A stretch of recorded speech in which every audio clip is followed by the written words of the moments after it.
Hey guys, it's Rich with your Monday Spot in Pagan Perspective. This week we're talking about witch crushes. This week's topic comes from Will, and I'm only paraphrasing the question here. I'm going to put it in the bottom bar as usual so you can read it in its entirety. Will asks, do you have a witch crush, someone you admire or have in the past admired and aspire to be like? A role model perhaps, anyone you know through media or personally? Is there an Albus Dumbledore to your Harry Potter? This, for me, is a very loaded question. Is there an Albus Dumbledore to my Harry Potter? And yes, there are several. In essence, the witch crush that I have most, for me, would be who I aspire to be, my best self. That would be my ultimate witch crush, which is kind of a flaky answer, yes. But being myself and being who I want to be in the future is an amalgamation of fictional and non-fictional characters, friends that I've met along the way, people here on YouTube who have made some wonderful videos, some who aren't making videos anymore, who I've dearly missed, and some who are making videos quite regularly. Let's start with fictional though, get those ones out of the way. I aspire to have the knowledge of Willow and Giles in the Buffy the Vampire Slayer series, the wisdom of Albus Dumbledore and Gandalf the White. These are some of the witch crushes that I have whenever it comes to fiction. People who have that wisdom, have that knowledge, and the power that I seek to be like one day. Witch crushes in reality are quite different. I'm going to go from popularity on down to YouTube channels.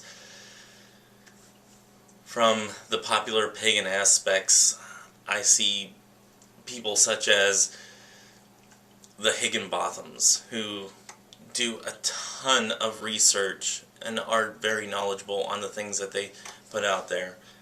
Raven Grimassi, who has some wonderful books out there.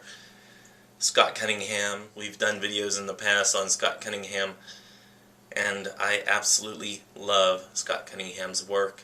Even Silver Ravenwolf, as much flack as she's gotten in the past about being fluffy, I kind of really connect with the way that she presents her stuff. So I'm going to throw that one in there too. Uncle Bucky, of course, Raymond Buckland. Another witch crush, Christopher Penczak, somebody who gives a ton of research into the work that he presents and shows the why behind what he does and is very meticulous in the way he describes something. Is a fantastic witch crush for me.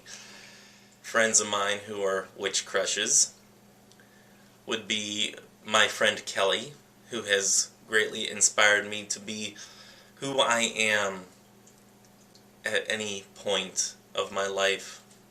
A very good friend of mine. My best friend, in fact. Another very good friend of mine is Shell, who inspired the 40-day empowerment journey happening on my channel right now. Has also been a big supporter of my path. She's been one that's talked me through hard times and joyous times, rejoiced with me in the good, and cried with me in the bad. And I've done the same with her. Very much a soul connection, very much a witch crush. Another one is the former proprietor of the witchy store in Kansas that I would frequent. Carol and her husband Tom, very much witch crushes to me, somebody who instinctively knew what was going on in my path and knew how to say things in a way that was empowering to me.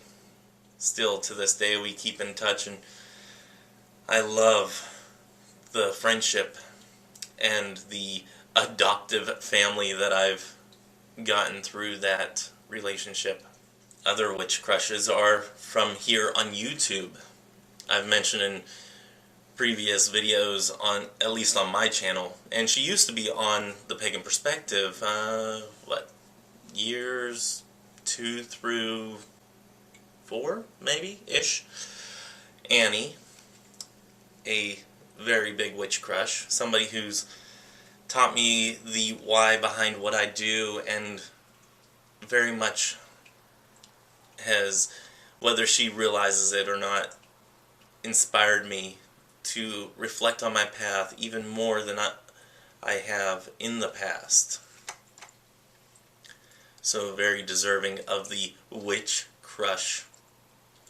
Dancing Rabbit's another one that has inspired me on my path. And his way of teaching, as he used to be a teacher, he knew how to put things in a way that I was able to understand with first coming to my practice. Cara, another one. And I know she will probably blush while hearing this, but if I had never seen Cara's video on using the pendulum, which I very much connected with in the early stages of my practice, if I never saw her video, I would have never known to look for other pagan type videos on YouTube. Cara has inspired me to own my practice and be accepting of others. So Cara, you are a witch crush of mine. And then there are YouTube channels that I've come across and friends that I've made recently that have started to become a witch crush of mine. People such as Derry Sinowitch has become a witch crush of mine. Christo Pagan Kim has become a witch crush of mine. And not necessarily that I want my practice to be exactly like theirs, but they have inspired me. They have been people that I can go to and relate to in a different way, shape, or form. And this is nowhere even close to a complete listing of witch crushes that I have. The witch crushes that I have can span both fiction, non-fiction, YouTube, and personal connections. There isn't enough time in the day to say who all is a witch crush of mine. I'm just giving a highlight as to who is a witch crush of mine that I can think of off the top of my head. And even while I'm saying this, I'm thinking of more, but I only have so much time before Cara says, "Enough with the long video, Rich." Not really. Our witch crush is somebody who has that personal connection with us, whether they are alive, deceased, fictional, or non-fictional. They span space and time, and they inspire us through each point in our life to be our best self and to be our future witch crush. So hopefully in the future I will reach that point to where my past self is like, damn, I want to be like that version of Rich. I want to be that type of witch. So that's all that I have for this week's video. I'll see you guys next week, and until then, may you have love, hugs, and ladybugs. Bye-bye.